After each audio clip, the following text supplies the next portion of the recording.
What's up my skilled friends, it's Tony Stark back again. By the way, what do you think of the Dicker Max Marathon? I'd appreciate your comments here. Meanwhile, I'd like to say a couple words about it myself, but this time I'm gonna talk about one Soviet tank of tier 8, and that is T-44-100R. I hope to take an unbiased look at this tank and talk about all of the key points.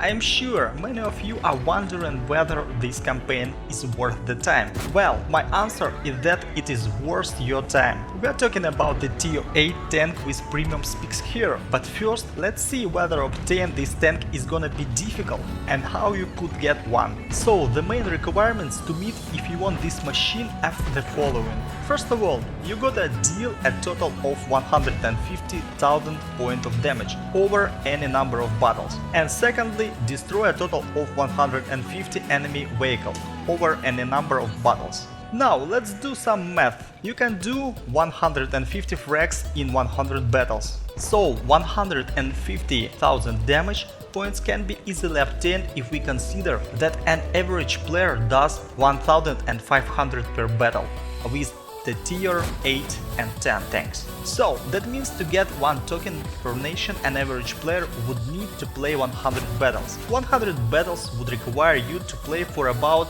4 days, that is 25 battles a day. There is a total of 8 nations in the game, that means you are gonna need around 32 days if you are an average player, but you can play better and get 1,500 damage per battle, and so you will do better. You are given a total of 37 days to participate in the campaign. That means you have just enough time to complete and enjoy your premium tank. Moreover, if you play more than 25 battles a day, for example, over the weekend, you will complete much faster, so go for it! So, now guys, let's discuss all specs of this beautiful vehicle. Unfortunately, there is literally no armor. I mean, it's there, but it's got only 90mm and the front panel, which makes it a really defenseless target. Its turret throat has a 120mm thick steel, and that sounds much better. Unfortunately, it also gets hit through every other time as well. I mean, armor isn't the strongest.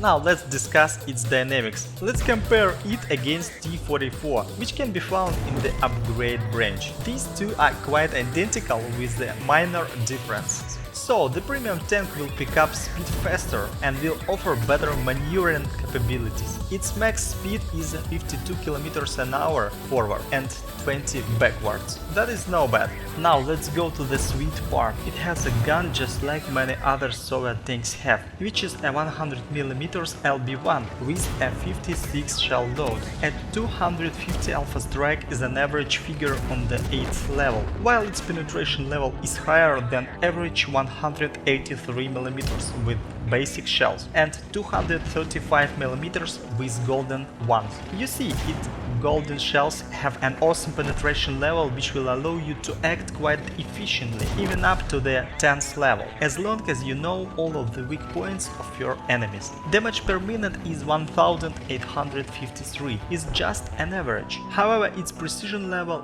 is 0.35 per 100 meters, which is quite unusual for Soviet stuff, but still, aiming is 2.2 seconds. So, in the end we get one nice gun, which can cause some really hard time to your enemies and help you in the battle. I mean, it's a great gun for Soviet equipment. So, here is a typical medium tank with a nice cannon, but no armor. Let it be so. A classic mid-size tank that plays just like any other mid-size tank, usually plays second line. Don't try to be in the avant-garde. The game will end really quick for you. What else should we compare this T-44-100R? We talk about a regular T-44. It's also in the same line with a premium T-54 Object 1, although it's much slower and receives ricochets. So my conclusion is, there is no use to waste money for this tank, because it doesn't have any great specs, but getting free of charge is not a bad idea. So now you see what you are gonna get if you follow the rules of about said campaign. It's a premium tank, so you will be able to win more silver, and it's nice to pump up your crew for the other medium tanks. That is for today, guys. I hope I managed to be quite objective in my review. Let me know if it's otherwise. I will be happy to read your comments. See you next time, my skilled friends, and I'll see you soon. Adios!